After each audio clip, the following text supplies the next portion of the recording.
Hi, this is Niki Sharma. Welcome to the reading of The Walls of Taj Mahal, an ornamental route to interconnectedness. I was less than 10 when I set out on a travel adventure to discover the wonders of northwest India. My adventure started with exploring Agra with my extended family, followed by a road trip to Jaipur and a village in Rajasthan where we attended a family wedding. What were my memories from that tour? On that trip, my family introduced me to the concept of being a traveler. Not a tourist, but a curious traveler. We took a 3-tier air-conditioned train from Bhubaneswar to Agra, something considered a luxury in that era. The train is where I was taught to love the hot tea and mini souvenirs that serve no special purpose, but are nothing like those you find in your city. I brought back many things from that trip, but my most memorable souvenirs were a mini marble Taj Mahal and a set of glass animals, a deer, many colorful birds, and perhaps a peacock. Years have passed since that adventure. I remain hung up on the Taj Mahal.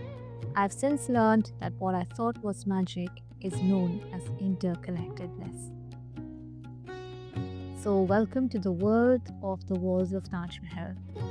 Starting with part 1, verse 1, silk. She needed a scarf. It was too hot, she said. Her white skin was pink.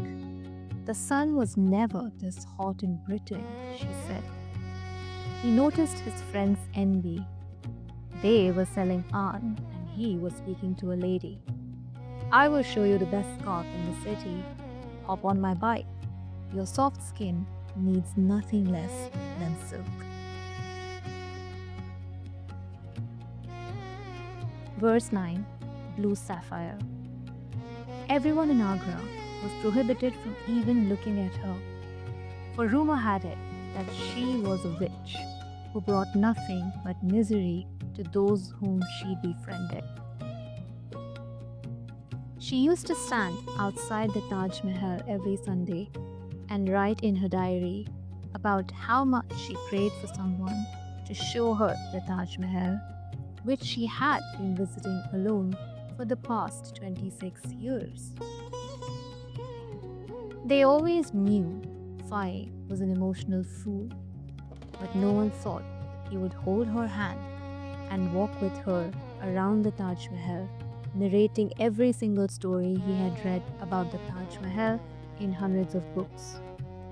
No one knows why, a few months later, Fai suddenly looked so attractive, or why he was asked to cross the 7 seas and teach strangers history, or why he was taking that woman with him who was now called the Blue Sapphire.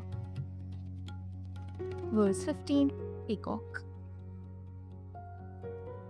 So I first showed her the Yamuna from the bridge. She said the Yamuna was a glistening rope of azure that reminded her of her silver bracelet. I then showed her the Yamuna from the Taj Mahal. She said the Yamuna was a mellow golden ode to the sky that reminded her of miniature trinkets she had seen in the bazaars. I then showed her Yamuna from her top garden. She said Yamuna was a mosaic of red and orange rays of the setting sun, which made her wish that I take her to the center of the river so that she could dip her feet. I told her I loved her too much, and while she would look utterly gorgeous on the river, I wouldn't let her touch the water, for the river was like a peacock, an eye-catching shore that covered poisonous footprints. With that, we move to part 2 of the walls of Taj Mahal.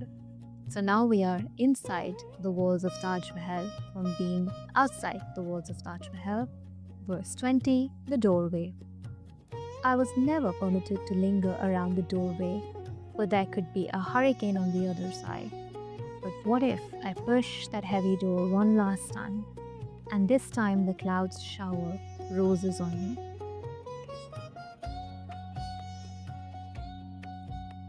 Verse 24, window.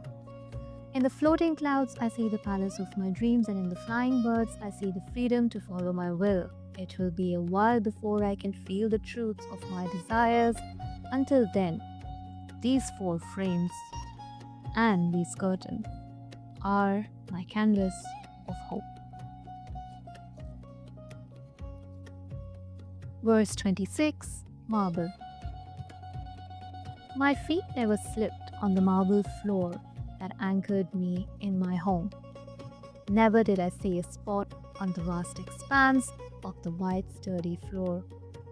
Perhaps that is what trust feels like. Run and I won't let you slip. Verse 28, Clay.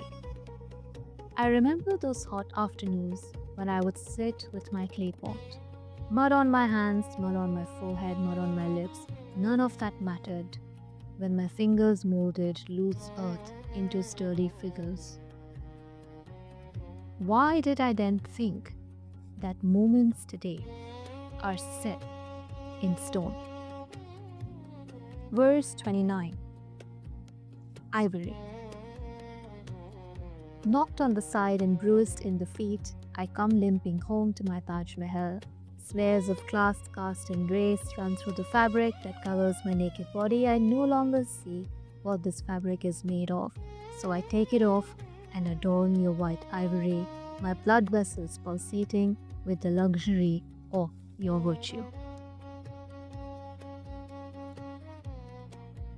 Verse 58, the Yamuna.